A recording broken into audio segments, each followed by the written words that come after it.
बिस्मिल्लाहिर्रहमानिर्रहीम। बेटा आज जो हम टॉपिक स्टार्ट करेंगे ना, operators of C language. Operators of C language की जब हम बात करें, ऑपरेटर्स नेम से भी क्लियर है, ऑपरेटर्स ऑपरेशन से है।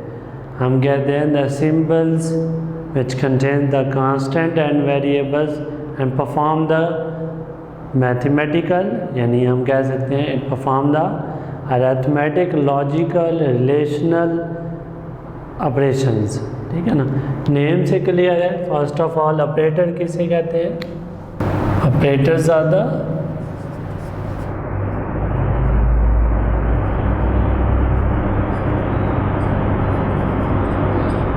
Symbols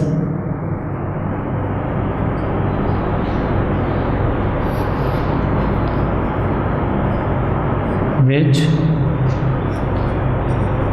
performs the operations.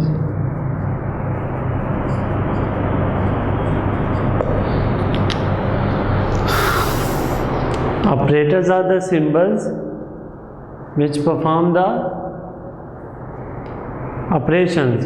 अब ऑपरेशन कौन कौन से हो सकते हैं? वो हो सकते हैं अरिथमेटिक, हो सकते हैं लॉजिकल, हो सकते हैं रिलेशनल, हो सकते हैं। तो इसे हम कहते हैं कि ऑपरेटर है। अब ऑपरेटर्स के बारे में हम ये भी कह सकते हैं इट कंटेन्स द या it consist of constant and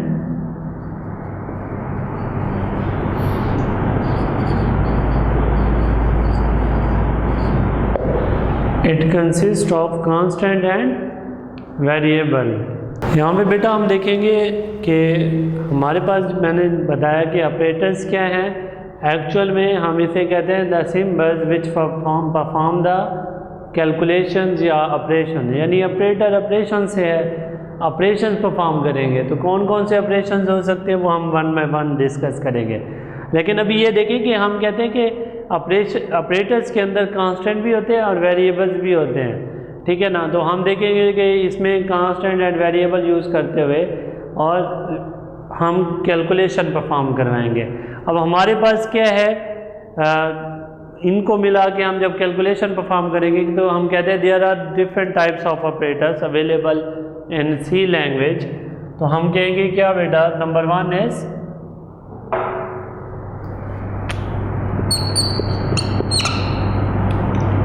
arithmetic operators,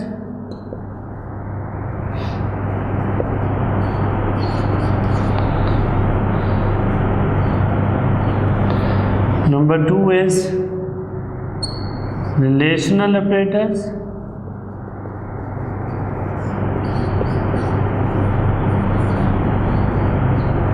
and number 3 is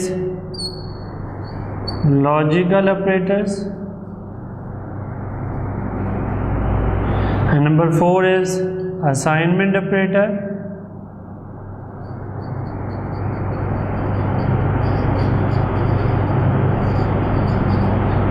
और फिर हम नंबर 5 कहते हैं इंक्रीमेंट एंड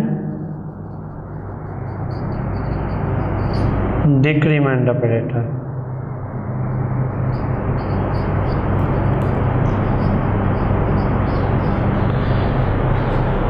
ये है बेटा आपकी बुक के अकॉर्डिंग 5 टाइप्स के ऑपरेटर्स हैं जो डिफरेंट कैलकुलेशन परफॉर्म कर रहे हैं।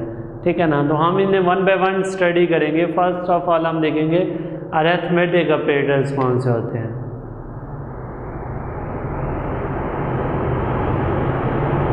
अरिथमेटिक ऑपरेटर्स हम कहेंगे the operators are symbols which perform the arithmetic operations. वो अरिथमेटिक ऑपरेशन क्या हो सकते हैं? Plus, minus, multiplication, division, modulus.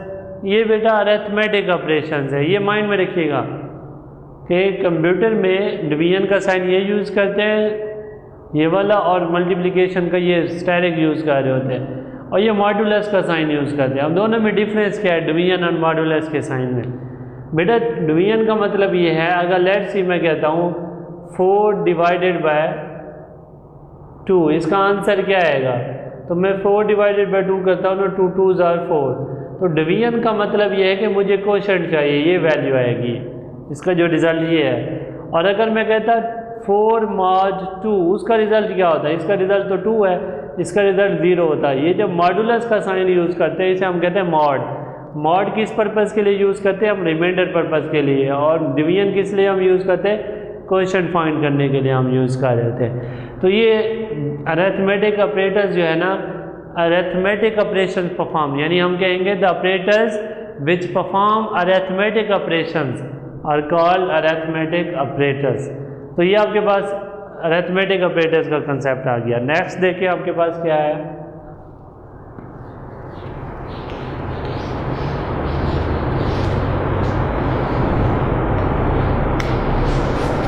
Relational operators.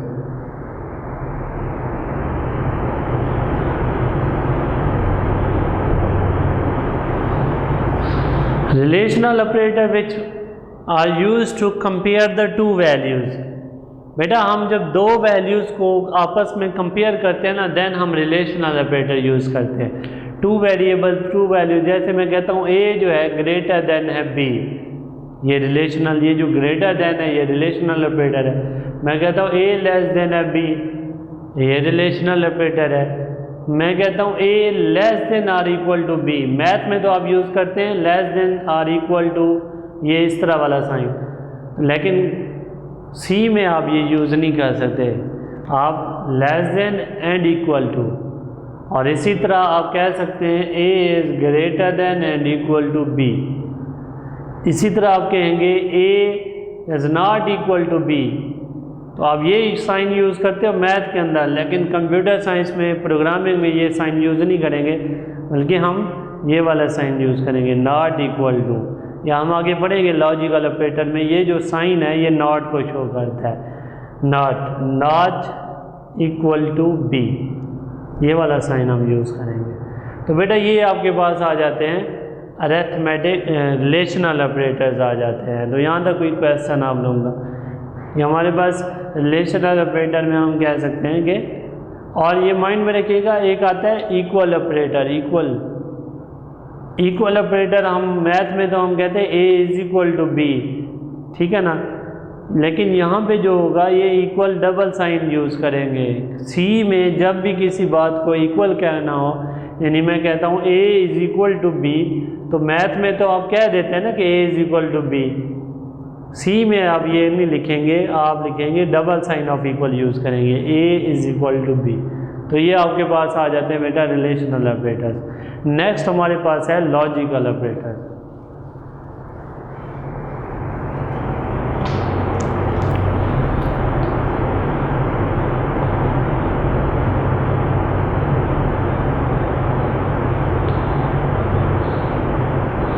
हम कहेंगे the operators which perform the logical operation. Keep it in mind, logical operation एक normal operation में फ़र्क होता है। मैथ में आप प्लस यानी 2 नंबर्स को ऐड करेंगे अलग कंसेप्ट है, सब्ट्रैक्ट करेंगे अलग कंसेप्ट है, मल्टीप्लाई करेंगे अलग कंसेप्ट है। यानी कंप्यूटर साइंस में जब आप लॉजिकल ऑपरेशन परफॉर्म करते हैं तो हम कहते हैं उसके लिए हमारे पास जो ऑपरेटर यूज़ होंगे उन्हें कहते हैं लॉजिकल ऑपरेटर। यानी logical operators are the symbol which perform the logical operation. इसके हम थ्रू क्या करेंगे बेटा, लॉजिकल ऑपरेशंस परफॉर्म करेंगे। The operators which perform logical operations are called logical operators. अब कैसे, उसमें हम यूज़ करते हैं एंड ऑपरेटर। ये इंशाल्लाह चैप्टर नंबर जो आपका 6 है, हम इन्हीं ऑपरेटर्स को यूज़ करते हुए गेट्स पढ़ेंगे। यानी ऑपरेटर्स का कंसेप्ट गेट में यूज़ होता है। फिर हम कहते हैं एंड ऑपरेटर, आर ऑपरेटर और फिर नॉट ऑपरेटर। ये आप बेटा 3 टाइप्स के ऑपरेटर्स पढ़ेंगे।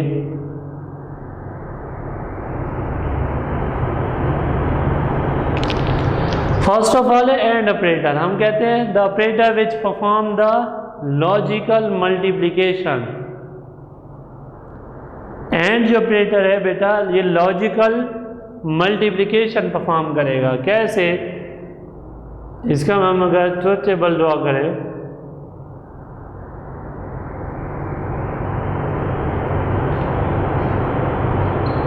इसको हम अगर लिखेंगे ना, अगर 2 वैल्यूज हैं a डॉट b, ये मल्टीप्लिकेशन का काम कर रहा है। अगर इसका ट्रुथ टेबल ड्रॉ करूं,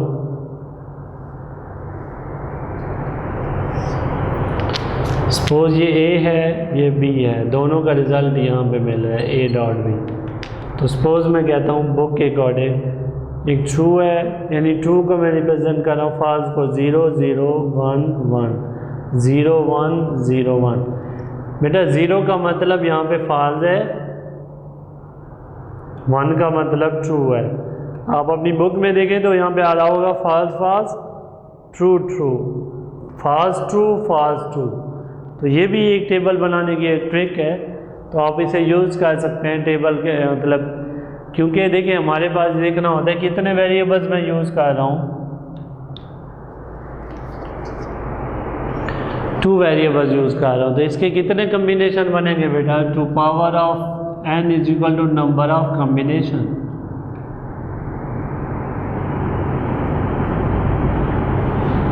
to power of 2 is equal to 4। हमारे पास कितने कम्बिनेशन बने?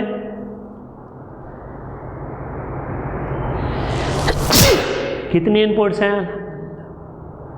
2 इनपुट्स हैं, तो हमारे पास कम्बिनेशन कितने बने बेटा? 4 कम्बिनेशन बने। तो देखिए टोटल कितने कम्बिनेशन है? 4 है। 2 0 2 1, फिर 0 1 0 1। एक तो ये मेथड है। दूसरा,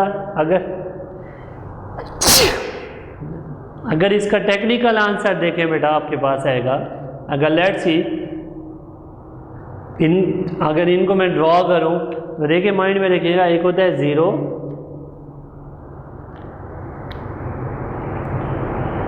एक होता है 1। 0 कैसे आया है? अब यहाँ पे देखें, अगर इसको मैं यहाँ पे ड्रॉ कर दूँ, 2 की पावर 0 किसके इक्वल होगा? यहाँ पे ये 1 आ गया, और 2 की पावर 1 किसके इक्वल हुआ? 2 के। तो ये 1 और 2 ये मैजिक नहीं है, एक्चुअल में ये लॉजिक है बेटा। यानी 2 power of 0 is equal 1 and 2 power of 1। अब देखिए मुझे 0 चाहिए यहाँ पे, तो मैं दोनों इनपुट्स ऑन ऑफ कर देता हूँ। मुझे 1 चाहिए तो मैं 1 वाली ऑन करूँगा, बाकी ऑफ। इसी तरह मुझे 2 चाहिए तो 2 वाली ऑन कर देता हूँ, इसको ऑफ कर देता हूँ। मुझे 3 चाहिए तो देखिए दोनों ऑन कर दिया, ये 3 है। दोबारा बता रहा हूँ, देखिए मुझे 0 चाहिए तो 0 और 0 ये दोनों ऑफ हैं, ये इनपुट हैं, ऐसे समझिए ये नंबर्स हैं, इनको ऑन करना है। मुझे 1 चाहिए, ये 1 वाली बिट ऑन, बाकी ऑफ। 2 चाहिए तो 2 वाली ऑन, ये ऑफ। 3 चाहिए तो दोनों ऑफ। अब देखिए यही पता चलता है 2 0 2 1 0 1 0 1। तो ये, और अगर रट्टा लगाना है तो आप कर सकते हैं कि 4 कम्बिनेशन है तो 4 का हाफ क्या होता है? 2 2 0 2 1, फिर 2 का हाफ 0 1 0 1, ये भी कर सकते हैं। अब मैं यहाँ पे मैं बता रहा हूँ कि जो एंड ऑपरेटर है ये कौन सा ऑपरेशन परफॉर्म करता है? Logical multiplication. तो देखिए दोनों इनपुट 0 हैं, 0 0 0, लेकिन देखिए यहाँ पे माइंड में रखिएगा, देखिए 0 0 0 0 1 0 1 0 0, लेकिन जब दोनों इनपुट्स हाई विजन यानी 1 1 है तो 1 होगी आउटपुट। तो ये कौन सा केस है बेटा? ये एंड का केस है, एंड ऑपरेटर परफॉर्म कर रहा है। कौन सा ऑपरेशन? Logical multiplication. जब हम बात करते हैं आर ऑपरेटर की, तो हम कहते हैं OR operators are perform the logical addition. ये लॉजिकल एडिशन, यहाँ पे सिंबल चेंज होगी आर के केस में, यानी अगर इसे मैं यहाँ पे लिखूँ तो a प्लस बी हो जाएगा। तो यहाँ पे देखिए जब मैंने यहाँ पे किया तो यहाँ पे प्लस आ गया, इसका मतलब ये हुआ जब 0 0 दिया 0 0 1 दिया तो फिर 1, और 1 0 दिया फिर भी 1। अब यहाँ पे लॉजिकल एडिशन का मतलब है जब इसको भी 1, यानी ए भी इनपुट 1 है, बी भी 1 है, फिर भी रिजल्ट क्या मिल रहा है आपको? 1 मिल रहा है। बेटा अगर हम नॉर्मल आउटपुट की बात करते हैं यानी एडिशन की, तो 1 + 1 2 होता। कंप्यूटर तो 2 को अंडरस्टैंड ही नहीं करता। तो इसलिए हम कहते हैं जब दो इनपुट्स आई हुई यानी 1 1 है फिर भी 1 रहेगा रिजल्ट। तो ये हम गेट में देखेंगे कि जब दो इनपुट्स हाई हुई या दो से ज़्यादा फिर भी आउटपुट हाई होगी। यानी कोई भी आउटपुट हाई होती है, इनपुट कोई भी हाई होती है तो आउटपुट हाई हो जाती है। तो ये कौन सा केस है बेटा? आर ऑपरेटर का केस है। इसी तरह लास्ट इसमें आता है नॉट। नॉट काम करता है लॉजिकल निगेशन का काम करता है। निगेशन का मतलब निगेट कर रहा होता है। इसको जो वैल्यू होगी क्या होगी? रिवर्स होगी। कैसे? इसकी कितने नॉट जो है ये माइंड में रखिएगा, इसके एक सिंगल इनपुट होती है, यानी ये जो काम करेगा निगेशन का काम करेगा। लेट्स सी एक्स इसकी इनपुट है तो इसकी आउटपुट क्या मिलेगी? X not. यानी मैं कह सकता हूँ एक्स के ऊपर ये लगा दिया तो ये इस तरह आउटपुट मिलेगी। तो यानी इसकी कितनी इनपुट्स हैं? एक है 1। ये नॉट का तो टेबल है आपके पास। मैंने एक इनपुट ली तो 2 कॉम्बिनेशन बनेंगे, या 0 या 1। अब नॉट क्या करता है? या 0 देंगे तो ये, यानी इसका जो एक्सप्रेशन है वो ये है। आप 0 दे रहे हैं तो 1 दे देगा, 1 देंगे तो 0 दे देगा। तो ये नॉट ऑपरेटर है, यानी लॉजिकल निगेशन का काम करता है। रिवर्स इसकी यानी अपोजिट आउटपुट आएगी। तो ये आपके पास आ गया लॉजिकल ऑपरेटर्स का कंसेप्ट। यहाँ तक समझ आ गई बेटा? नेक्स्ट है असाइनमेंट ऑपरेटर्स।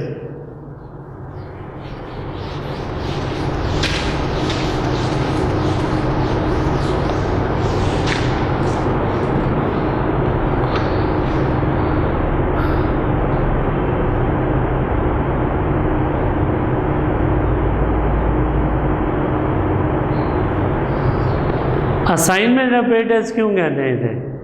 देखिए बेटा, असाइनमेंट ऑपरेटर नेम से भी क्लियर है। The operators which are use to assign the value to the variable, यानी हम कह सकते हैं it is use to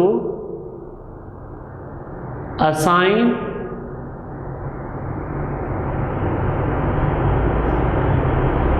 the value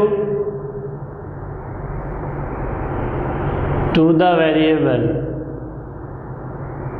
ये वेरिएबल को वैल्यू असाइन करने के लिए हम यूज़ करते हैं। कैसे? इसके सिंटैक्स देखें। हम कहते हैं वेरिएबल, ये ऑपरेटर है एक्चुअल में, ये जो साइन इक्वल का लगा रहा हूं ना, ये असाइनमेंट ऑपरेटर है। इसे क्या कहते हैं बेटा? Assignment operator. और इसके अंदर कोई दे दे वैल्यू और ये एंड पे सेमीकोलन। सपोज किया मैं कहता हूँ a = 5, तो एक्चुअल में आपने क्या किया? अगर डाटा टाइप भी साथ लिखना चाहते हैं तो आप लिख सकते हैं डाटा टाइप भी। सपोज मैंने कहा इंट a = 5। अगर वेरिएबल पहले डिक्लेयर किया हुआ था तो ये वैल्यू इस तरह भी कर सकते हैं। यानी a 5 जो है किसको असाइन हो गया बेटा? a को असाइन हो गया। तो ये किसने असाइन करवाया है? ये असाइनमेंट ऑपरेटर में हम कहते हैं the operator which is used to assign the value to the variable. 5 अब किसको मिल गया? डाटा टाइप में आपने पढ़ा था ना, अगर वेरिएबल को सपोज मैं डिक्लेयर पहले का देता हूँ और यहाँ पे वैल्यू दे देता हूँ 10। अब ये 10 किसको मिली है? सपोज b की वैल्यू क्या होगी बेटा? 10। यानी असाइनमेंट ऑपरेटर ने कांस्टेंट वैल्यू किसको दे दी? b को दे दी, यानी न्यूमेरिक वेरिएबल को दे दी। ये है असाइनमेंट ऑपरेटर। अब ये है, इसकी 2 टाइप थी ना, एक कहते हैं बेसिक असाइनमेंट ऑपरेटर,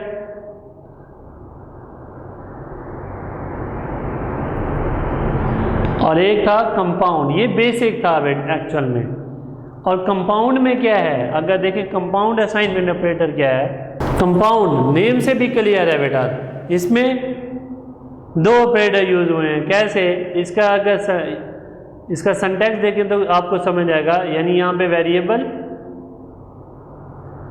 यहाँ पे कोई ऑपरेशन होगा, फिर साइन ऑफ असाइनमेंट ऑपरेटर वही इक्वल, और फिर वैल्यू या कोई एक्सप्रेशन है, कुछ भी है। कैसे? मैं कहता हूँ सपोज a + = 5। बात समझ आ गई बेटा? अब ये जो प्लस इज इक्वल टू 5, देखिए ये ऑपरेटर है, ये भी ऑपरेटर है, दोनों ऑपरेटर एक साथ आ गया, तो इसे हम कहते हैं कंपाउंड असाइनमेंट ऑपरेटर। आपने फर्स्ट चैप्टर में देखा एक फार्मूला हम यूज करते हैं, fact is equal to fact multiply N, ये यूज कर रहे थे ना, या के कुछ भी है। तो अब इसे कंपाउंड असाइनमेंट ऑपरेटर किस तरह आप बनाएंगे, इसकी कंपाउंड असाइनमेंट स्टेटमेंट किस तरह होगी, हम लिखेंगे fact multiply is equal to N, यानी ये कंपाउंड असाइनमेंट स्टेटमेंट है और ये सिंपल स्टेटमेंट है। तो बेटा समझ आ गया, fact is equal to fact multiply N, ये सिंपल स्टेटमेंट है और ये कंपाउंड असाइनमेंट ऑपरेटर से ये क्या बन गई है, कंपाउंड असाइनमेंट ऑपरेटर हो गया ये। यानी हम कह सकते हैं कंपाउंड असाइनमेंट ऑपरेटर को यूज़ करके ये जो अब स्टेटमेंट बनी सिंपल नहीं है, अब ये कंपाउंड असाइनमेंट स्टेटमेंट है, कंपाउंड असाइनमेंट ऑपरेटर स्टेटमेंट कह सकते हैं। ठीक है, तो ये आपके पास आ गया असाइनमेंट ऑपरेटर। इसमें जो लास्ट पॉइंट है इसमें ये है बेटा कि इंक्रीमेंट और डिक्रीमेंट ऑपरेटर किसे कहते हैं।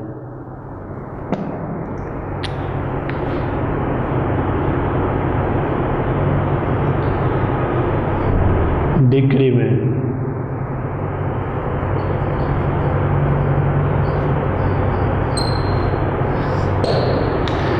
माइंड में रखिए बेटा, increment and decrement operators name से क्लियर है। सबसे पहले अगर मैं कहता हूं इंक्रीमेंट ऑपरेटर कौन से होते हैं, हम कहते हैं the operator which perform the या which increase one value at a time, it is used to increase one value at a time.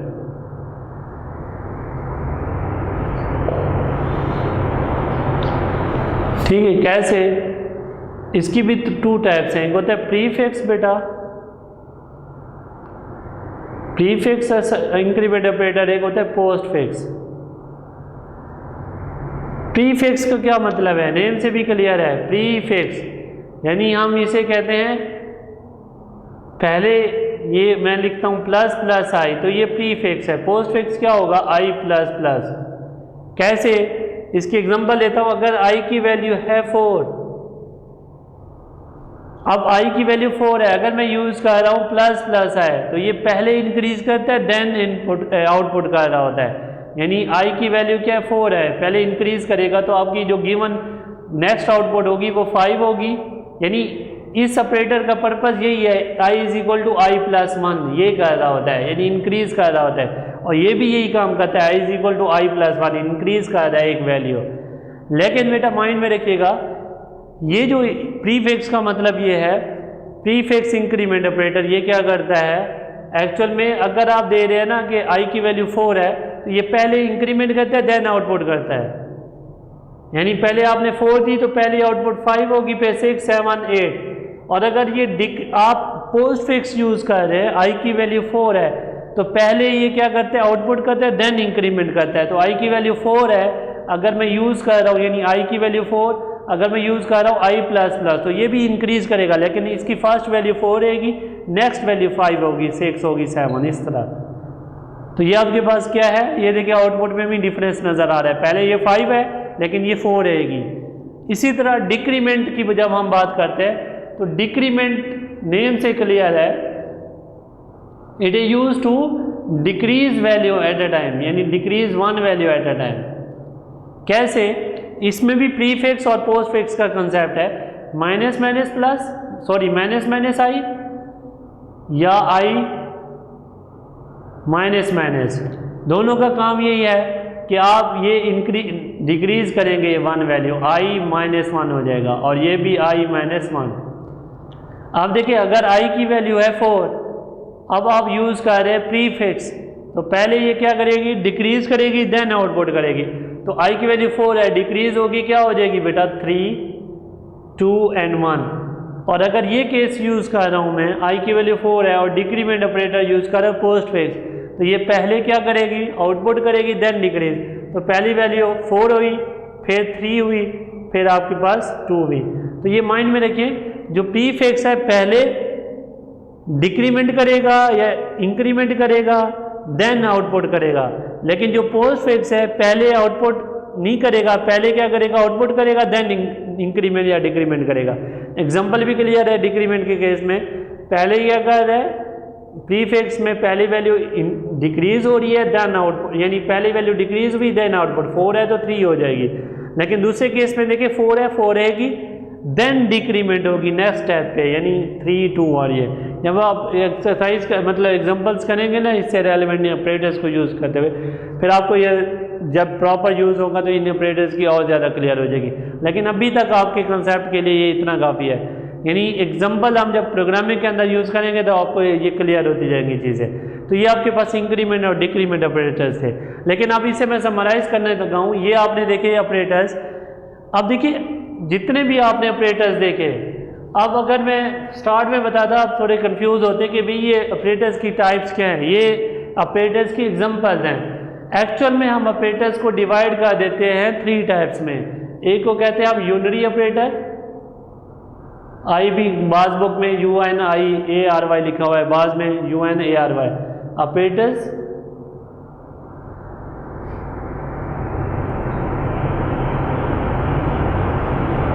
Unary operators,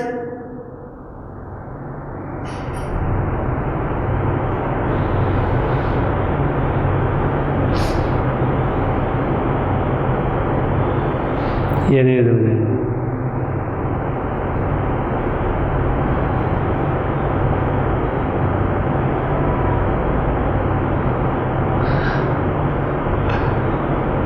हाँ ये यूनरी ऑपरेटर्स, बाइनरी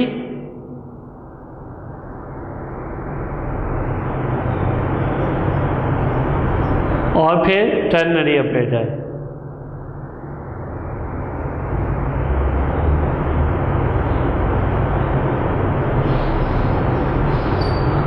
ये बेटा 3 टाइप्स के ऑपरेटर्स हैं, unary, binary and ternary. Unary का मतलब है the operator which have single operand, the operator which have single operand is called unary operator. यानी वो ऑपरेटर जिसका एक सिंगल ऑपरेंड हो। कैसे सिंगल ऑपरेंड का मतलब जिस वेरिएबल पे ऑपरेशन परफॉर्म किया जाए उसे हम कहते हैं ऑपरेंड वेरिएबल। जैसे अभी मैं कह रहा था आई प्लस प्लस या आई माइनस माइनस, तो देखिए ये सिंगल वेरिएबल कितने हैं, एक है, एक ही पे ऑपरेशन परफॉर्म हो रहा है, तो ये यूनरी है। इसी तरह मैंने कहा था एक्स है तो नेक्स्ट आउटपुट इसकी नाट कौन सी मिलेगी, एक्स कंप्लीमेंट, तो फिर नाट भी क्या था, यूनरी था, यानी जिसमें सिंगल ऑपरेंड यूज हुआ है। तो ये माइंड में रखिएगा, जो आपके पास हैं इंक्रीमेंट और डिक्रीमेंट और लॉजिकल ऑपरेटर में जो नॉट ऑपरेटर है वो कौन सा ऑपरेटर है बेटा, वो यूनरी ऑपरेटर्स हैं। फिर जब हम बात करते हैं बाइनरी ऑपरेटर्स की, तो बाइनरी का मतलब 2 है, जिसके 2 ऑपरेंड्स हो, हम कहेंगे द ऑपरेटर विच है 2 operands, that is called binary operator. बस आपने पॉइंट समझना है इसमें, जिसके 2 ऑपरेंड्स हो। अभी मैंने रिलेशनल ऑपरेटर, अरिथमेटिक ऑपरेटर बताए थे। प्लस करने के लिए मिनिमम 2 वेरिएबल्स होने ज़रूरी हैं।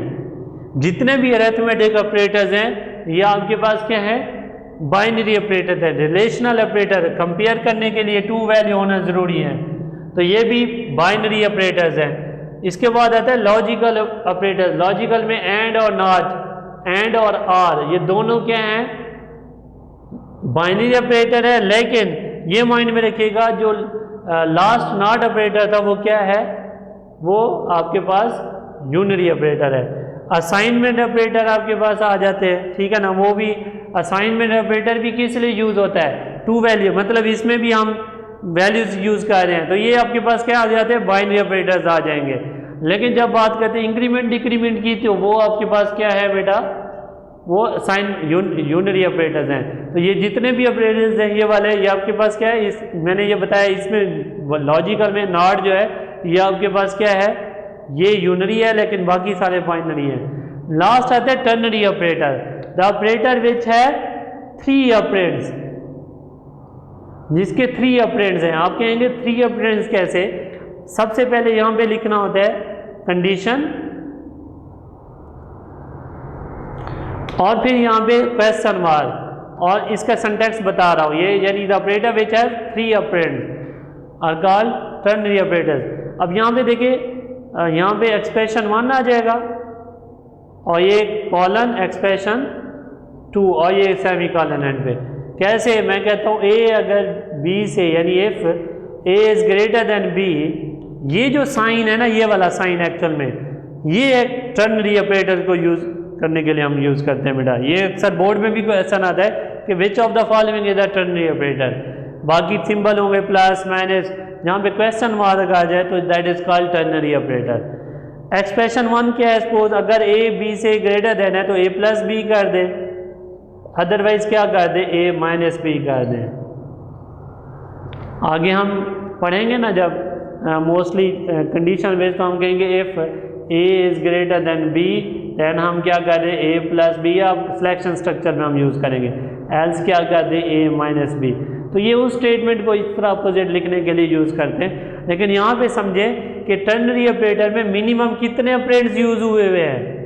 3 ऑपरेंड्स यूज हुए हैं, तो that is called ternary operator. The operators which have 3 operands is called ternary operator. तो इसका सिंटैक्स है पहले condition then sign of ternary operator, question mark है जैसे ये टर्नरी ऑपरेटर का साइन है, एक्सप्रेशन 1 एक्सप्रेशन 2। आप कहते हैं अगर ये कंडीशन ट्रू है तो आप क्या करें? ए प्लस बी कर दे, अदरवाइज ए माइनस बी कर दे, तो that is called ternary operator. तो ये आपके पास ओवरऑल जो हम ऑपरेटर्स को डिवाइड करते हैं 3 कैटेगरीज में। एक को कहते हैं यूनरी ऑपरेटर, एक होता है बाइनरी ऑपरेटर, एक होता है टर्नरी ऑपरेटर्स। अब उसमें यूनरी में देखें तो जिसका सिंगल ऑपरेंड हो, ये इंक्रीमेंट डिक्रीमेंट और नॉट ऑपरेटर इसके एग्जांपल है। बाइनरी ऑपरेटर जिसके मिनिमम 2 ऑपरेंड्स हो, इसमें अरिथमेटिक, रिलेशनल आप कह सकते हैं, और लॉजिकल और एंड, और टर्नरी जिसके 3 हो, जिसमें ये एग्जांपल है। तो आपके पास ये ऑपरेटर्स का कंसेप्ट क्लियर हो जाता है। तो यहाँ तो कोई इशू बेटा।